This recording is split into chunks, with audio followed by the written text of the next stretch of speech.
पढ़ेंगे। किसके बारे में? पर्यावरण में कौन कौन सी समस्याएं पाई जाती हैं और प्रदूषक क्या होते हैं उसके बारे में विस्तार से पढ़ेंगे।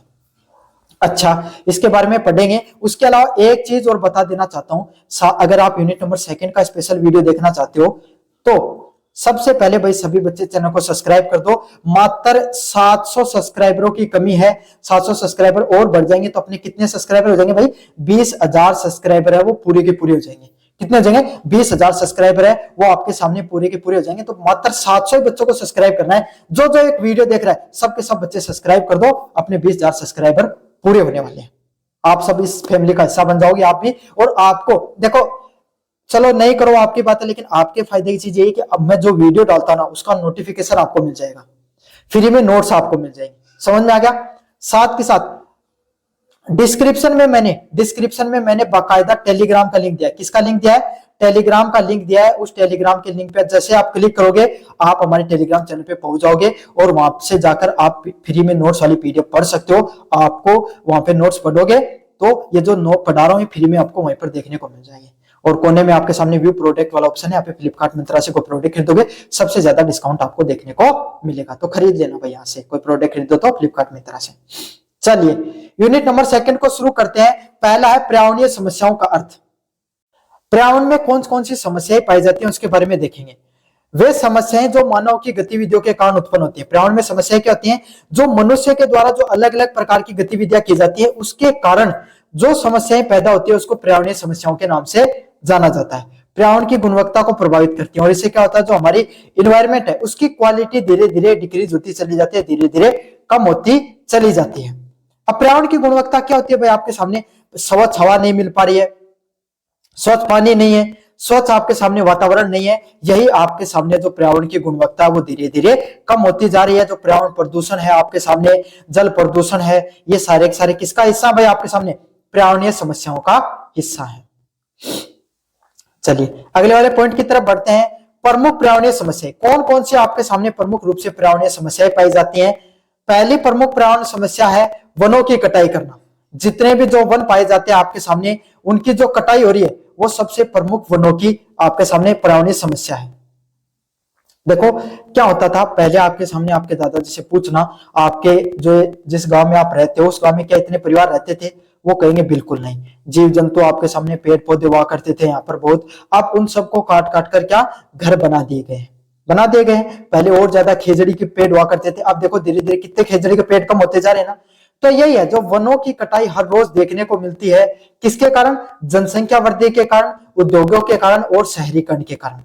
जो अलग अलग प्रकार के आपके सामने जो अपन उद्योगों को डेवलप कर रहे हैं मनुष्य की जरूरतों को पूरा करने के लिए, जो जनसंख्या की वृद्धि देखने को मिल रही है और जो शहरीकरण देखने को मिल रहा है ना, आपके सामने अर्बनाइजेशन देखने को मिलता है। इस वजह से आपके सामने क्या होता है, वनों की कटाई करते हैं।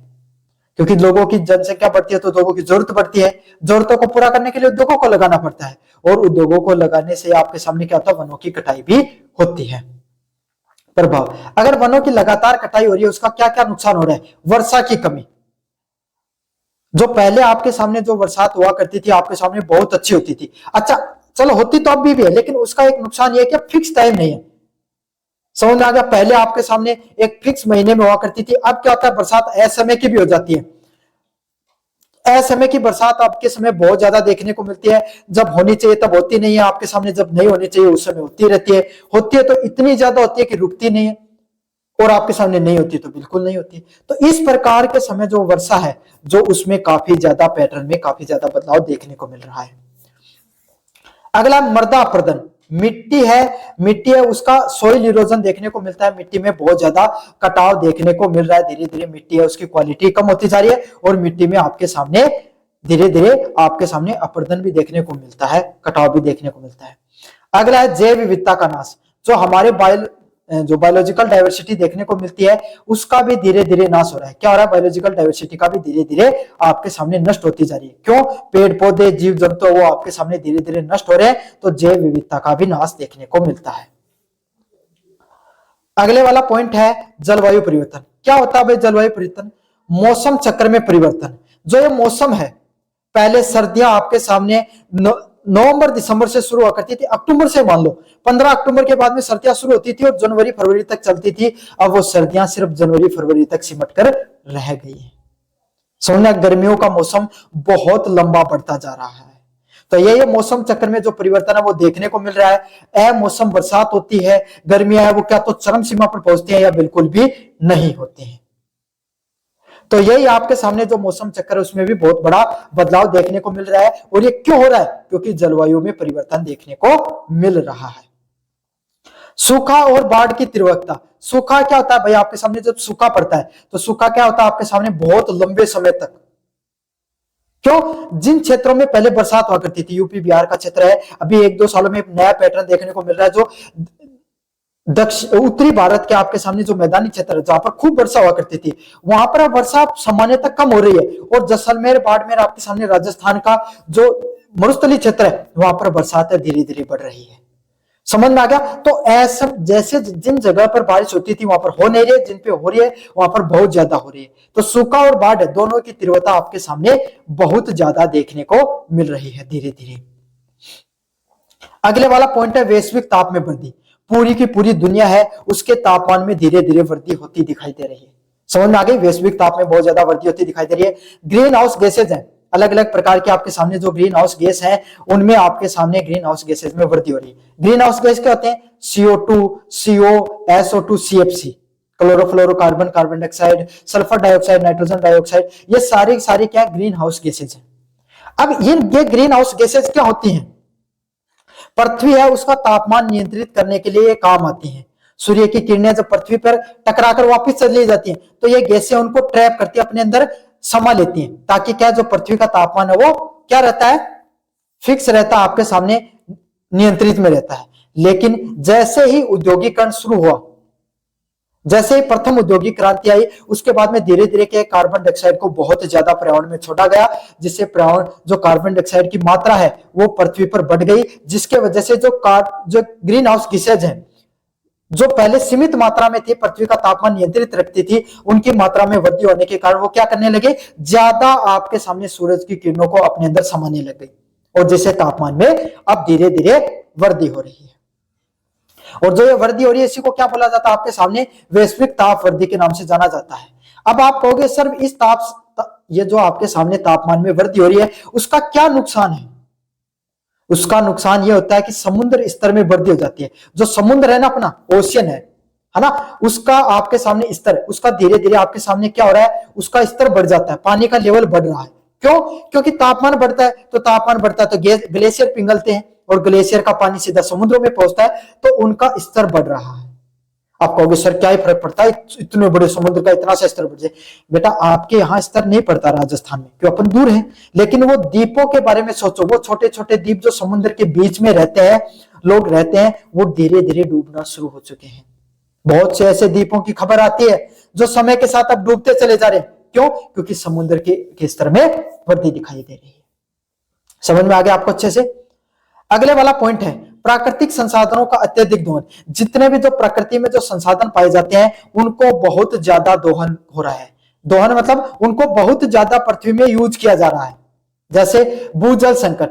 अब आपके सामने आप एक बात बताओ, आपके घर में पानी आता है, 90% चांसेज हैं, है ना, शेखावाटी क्षेत्र में तो 90 से ज्यादा ही चांसेज है कि वो पानी कहां से आएगा? ट्यूबवेल से आएगा, कुएं से आएगा, बस। उसके अलावा हमारे यहाँ पर कृषि भी ट्यूबवेल से होती है, कुएं से भी होती है। इसीलिए शेखावाटी क्षेत्र का लगभग आपके सामने जो किस में आता है? रेड जोन एरिया में आता है। रेड जोन एरिया कौन से होते हैं? जहां पर पानी बहुत ज्यादा नीचे चला गया है, जहां पर आप क्या नहीं कर सकते? ट्यूबवेल वगैरह नहीं खोद सकते, कुएं नहीं बना सकते। समझ में आ गया? तो जो लगातार गिरता हुआ भूजल संकट है, वो जमीन का जो पानी है वो लगातार गिर रहा है। नदियां हैं, उनपे क्या खनन के कारण वहां से नदियां आती नहीं है, जिससे भूजल है वो वापस रिचार्ज नहीं हो पाता है। समझ में आ गया? तो ये भी प्राकृतिक जो संसाधन है जिनका बहुत ज्यादा दोहन देखने को मिलता है। इसीलिए क्या होता है? प्राकृतिक संसाधनों की कमी देखने को मिलती है। खनिज संसाधनों की कमी। जितने भी जो हमारी प्रकृति है इस पर अलग अलग प्रकार के जो खनिज पाए जाते हैं, उन संसाधनों की भी धीरे धीरे कमी होती जा रही है। क्या होती जा रही है भाई? उन सभी खनिज संसाधनों की भी धीरे धीरे कमी होती जा रही है। ये वाला प्रश्न आपके सामने पर्यावरणीय प्रदूषण। पर्यावरण प्रदूषण क्या होता है? वे पदार्थ जो पर्यावरण को प्रदूषित करते हैं उसको प्रदूषक के नाम से कहा जाता है। मतलब पर्यावरण के अंदर जितने भी जो पदार्थ पाए जाते हैं जो पर्यावरण को प्रदूषित करने का काम करते हैं उनको क्या कहा जाता है? पोल्यूटेंट्स के नाम से जाना जाता है, इन्वायरमेंट पोल्यूटेंट्स या प्रदूषक के नाम से जाना जाता है। समझ में आ गया? धूल, मिट्टी, आपके सामने अलग अलग प्रकार के रसायन जो क्या करते हैं अपने पर्यावरण को नुकसान पहुंचाते हैं उसको पर्यावरण प्रदूषण के नाम से जाना जाता है, प्रदूषकों के नाम से जाना जाता है। अब कितने प्रकार के होते हैं भैया आपके सामने? बहुत प्रकार के होते हैं। पहला प्रकार है इनका प्राकृतिक प्रदूषक। प्राकृतिक प्रदूषक क्या होते हैं? प्रकृति में वो आपके सामने वो चीजें जो क्या करती है आपके सामने प्रदूषक के रूप में काम करती है। खुद की प्रकृति की चीजें वो, लेकिन वो प्रकृति को नुकसान पहुंचाने का काम करती हैं। जैसे कि ज्वालामुखी। जब आपको पता है जब भी ज्वालामुखी फटता है, ज्वालामुखी जब भी फटता है तो उससे क्या होता है आपके सामने अलग अलग प्रकार की हानिकारक गैसेज निकलती हैं और राख है वो क्या पे जाती है? इन्वायरमेंट के अंदर जाती है। समझ में आ गया? तो जैसे ज्वालामुखी फटी अलग अलग प्रकार की जो गैसेज, जहरीली गैसेज बाहर निकली और इन्वायरमेंट के अंदर जो आपके सामने राख गई जिसने क्या क्या वायु प्रदूषण को फैलाने का काम किया। समझ में आ गया? धूल, कंस्ट्रक्शन कार्य किया जाता है, खनन का कार्य किया जाता है या धूल भरी आंधियां चलती है, इससे क्या होता है पर्यावरण में धूल फैलती है जिससे क्या होता है पर्यावरण प्रदूषण फैलता है। इसके अलावा भी हम कृषि करते हैं। कृषि करने से अपन क्या करते हैं? अलग अलग प्रकार के उर्वरकों का प्रयोग करते हैं भूमि पर फसल उगाने के लिए। वो उर्वरक क्या करते हैं? मिट्टी को धीरे धीरे अनुपजाऊ बनाते चले जाते हैं और मिट्टी उसका बंजरीकरण देखने को मिलता है, बंजर हो जाती है जमीन, होता है ना। साथ के साथ वही जो अपन ने उर्वरक डाले उसमें अलग अलग प्रकार के खतरनाक उर्वरक थे और कीटनाशक भी डालते हैं, वो बहकर कहां पर चले जाते हैं? नदियों में वो पानी बहकर चला जाता है। अब कहो सर हमारे यहाँ पर तो नदियां नहीं पहुंचती। अरे बेटा आपके यही नहीं है, पंजाब, हरियाणा, उत्तर प्रदेश, बिहार लगभग किसके किनारे? नदियों के किनारे पाए जाते हैं। नहरों के माध्यम से या और कोई माध्यम से बारिश के मौसम में वो सारे उर्वरक बहकर कहां पर चले जाते हैं? नदियों में चले जाते हैं और वो नदियों को भी क्या करते हैं? प्रदूषित करने का कार्य करते हैं। समझ में आ गया? अलग अलग प्रकार की इंडस्ट्रीज होती हैं, अलग अलग प्रकार के उद्योग होते हैं। वो उद्योग क्या करते हैं आपके सामने? जो जितना आपका जो औद्योगिक प्रदूषण है उसको सीधा का सीधा कहां पर डालते हैं? नदियों के अंदर डालते हैं, जिससे उद्योगों से निकलने वाला कचरा क्या कर देता है आपके सामने? पर्यावरण प्रदूषण को फैलाने का काम करता है। समझ में आ गया आपको अच्छे से? तो ये अलग अलग प्रकार के जितनी भी चीजें होती हैं इसको आपके सामने, ये तो प्रकृति से संबंधित चीजें थी। अगले वाली जो मैंने आपको बताई मानव जनित प्रदूषक थे, जो वाहन हो गया, उद्योग हो गए और रसायन हो गए, ये सारे के सारे क्या आपके सामने भाई मानव जनित प्रदूषक है। मतलब मानव के द्वारा, मनुष्य के द्वारा इन सभी प्रदूषकों को फैलाया जाता है। समझ में आ गया आपको अच्छे से? चलिए भाई, ये तो थी आपके सामने यूनिट नंबर 2। अब बढ़ते हैं यूनिट नंबर 3 की तरफ। किसकी तरफ? यूनिट नंबर 3 की तरफ। यूनिट नंबर 3 क्या है? प्रदूषक, पारिस्थितिक तंत्र तथा पर्यावरणीय राजनीति क्या होती है। मतलब प्रदूषक क्या होते हैं, पारिस्थितिक तंत्र क्या होता है और पर्यावरण जो आपके सामने राजनीति क्या होती है उसके बारे में पढ़ेंगे। अगर आप स्पेशल यूनिट 3 का वीडियो देख रहे हो तो मैंने ऑलरेडी यूनिट 1 और यूनिट 2 और यूनिट 4 भी पढ़ाई है, उसका लिंक आपको डिस्क्रिप्शन में मिल जाएगा भाई। प्लेलिस्ट के लिंक पे क्लिक करोगे बाकी के यूनिट पढ़ लेना। साथ के साथ सभी बच्चों से एक रिक्वेस्ट करना चाहता हूं, मात्र 700 सब्सक्राइबर अपन पीछे हैं। कितने? मात्र 700 सब्सक्राइबर अपन पीछे हैं 20,000 सब्सक्राइबरों के पूरा होने में। 20,000 सब्सक्राइबर पूरा होने में अपन 700 सब्सक्राइबर पीछे। सभी बच्चों से रिक्वेस्ट करता हूं चैनल को जरूर से सब्सक्राइब कर लो भाई, आपको भी नोटिफिकेशन मिल जाएगा कोई नया वीडियो आएगा तो आपका भी फायदा है और आप सभी अपनी फैमिली का हिस्सा भी बन जाओगे। फ्री में नोट्स डालता हूं, फ्री में क्लासेस, लाइव क्लासेस सब कुछ फ्री में दे रहा हूं, बस आपको तो सब्सक्राइब करना है। सभी बच्चों से रिक्वेस्ट है प्लीज चैनल को जरूर से सब्सक्राइब कर लेना। चलिए भाई, पहला है वायु प्रदूषण। क्या होता है वायु प्रदूषण? वायु प्रदूषण की परिभाषा की बात करें, वायु में हानिकारक गैसों और कणों की अधिकता के कारण क्या फैलता है? वायु प्रदूषण देखने को मिलता है। मतलब जो हमारी वायु है आपके सामने, उसमें अलग अलग प्रकार के जो हानिकारक गैसेस फैल जाते हैं, उसके कारण क्या होता है? वायु प्रदूषण फैलता है। अब कैसे फैल रहा है वायु प्रदूषण? किन किन कारणों से आपके सामने वायु प्रदूषण देखने को मिलता है? पहला कारण है इनके पीछे वाहन।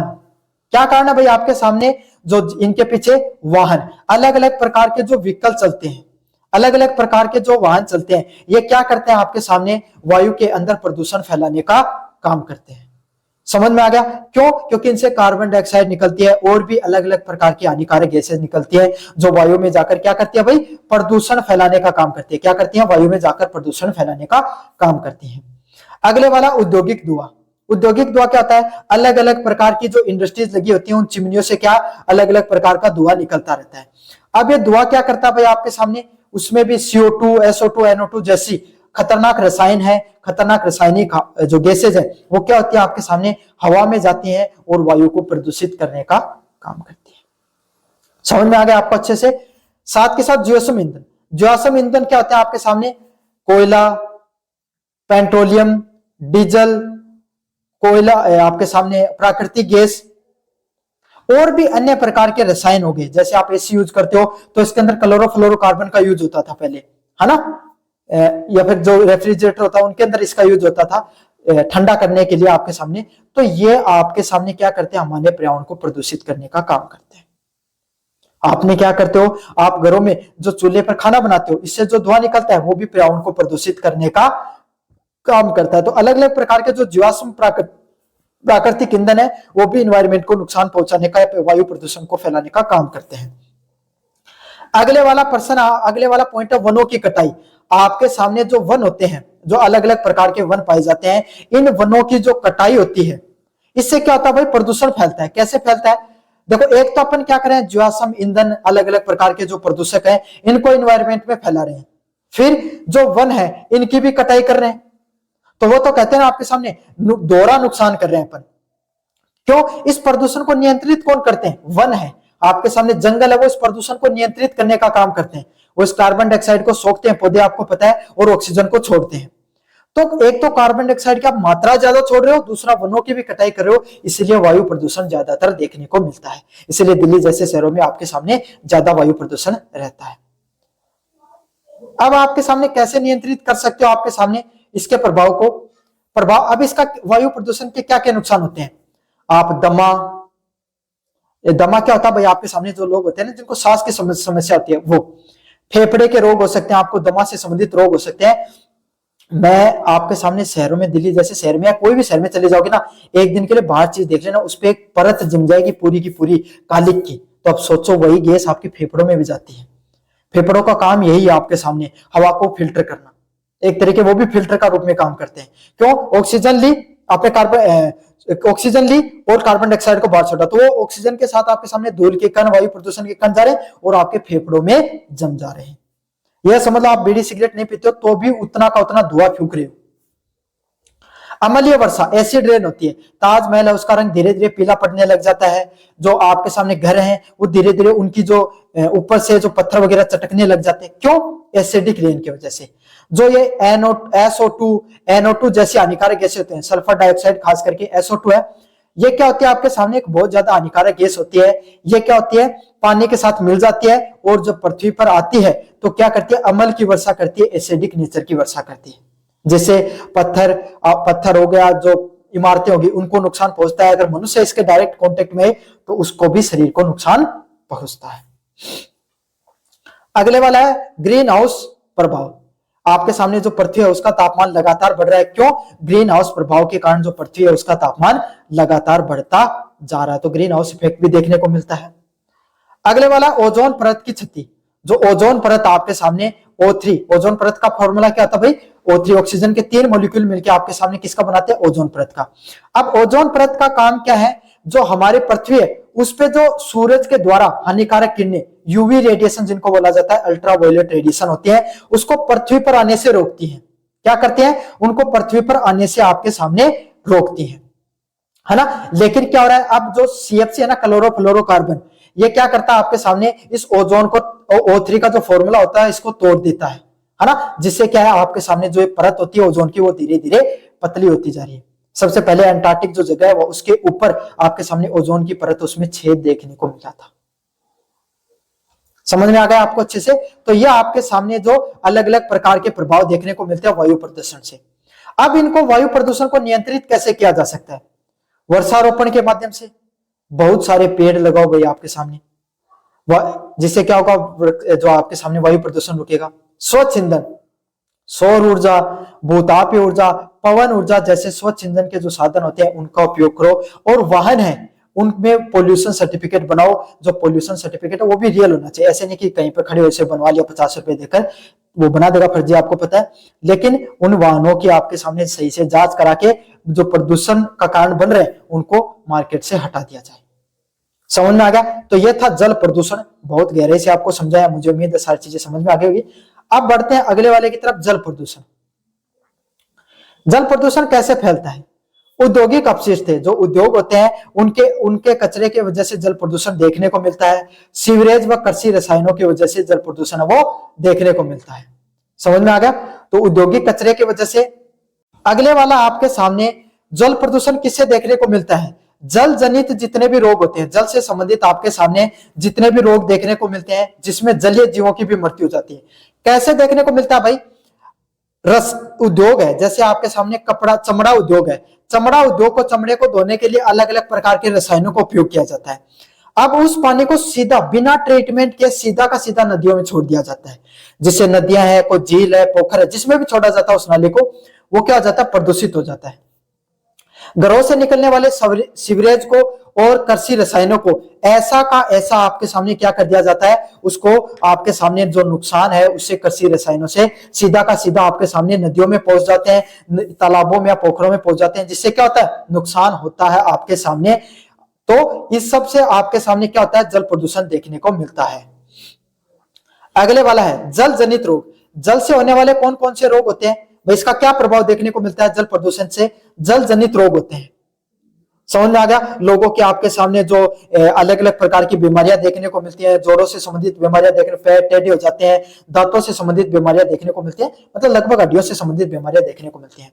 जलीय जीवों की मृत्यु, और उस पानी में ऑक्सीजन की मात्रा लगातार कम होती चली जाती है जो नदियों वगैरह में, इससे जो जलीय जीव होते हैं, मछलियां होती है, वो उनकी मृत्यु हो जाती है और वो आपके सामने तट पर देखने को मिलती है। काफी बार नदियों किनारे आपने देखा होगा कि है नहीं, मछलियां नहीं है उस पानी में। क्यों नहीं है? क्योंकि जलीय जीव है, आपके सामने उनकी मृत्यु हो चुकी है क्योंकि ऑक्सीजन की कमी के कारण। नियंत्रण कैसे नियंत्रण कर सकते हो? जल शोधन संयंत्र बनाओ, मतलब वाटर ट्रीटमेंट प्लांट लगाना चाहिए। जो पानी है जो उद्योगों के द्वारा सीधा का सीधा नदियों में छोड़ा जा रहा है, उसको क्या किया जाना चाहिए आपके सामने? उसको पहले ट्रीटमेंट करो, सीवरेज को ट्रीटमेंट करो, फिर यमुना जैसी और कोई नदियां उसमें छोड़ो। इससे क्या होगा? आपके सामने जल प्रदूषण कम देखने को मिलेगा। कचरा प्रबंधन, काफी बार क्या किया जाता है? लोग, भाई धार्मिक आस्था होती है लोगों की, नदियों में या नदी पोखरों में सीधा का सीधा कचरा फैल देते हैं। इस पे भी रोक लगनी चाहिए। आप हम सबको भी जागरूक होना चाहिए जीवन में कि हमें उस कचरे को प्रबंधन करके आपके सामने सही से नदियों वगैरह में कभी भी नहीं छोड़ना चाहिए। समझ में आ गया आपको अच्छे से? एक एक पर्सन को बहुत प्यार से समझा रहा हूं, यही पर्सन देखने को मिलेंगे आपके सामने। अगले वाला है ध्वनि प्रदूषण। ध्वनि प्रदूषण क्या होता है आपके सामने? किस कारण फैलता है ध्वनि प्रदूषण? वाहन, मशीनें और जो लाउड स्पीकर होते हैं, इनके कारण क्या दिखाई देता है आपके सामने? जो ध्वनि प्रदूषण है वो फैलता है। किसके कारण? आपके सामने जो अलग अलग प्रकार के जो वाहन चलते हैं, अलग अलग प्रकार की जो मशीनें हैं, अलग अलग प्रकार के जो लाउड स्पीकर होते हैं, इनसे क्या होता है भाई आपके सामने? अब देखो, शहरों में जाओगे तो आपके सामने आपकी सारे दिन बू भाकू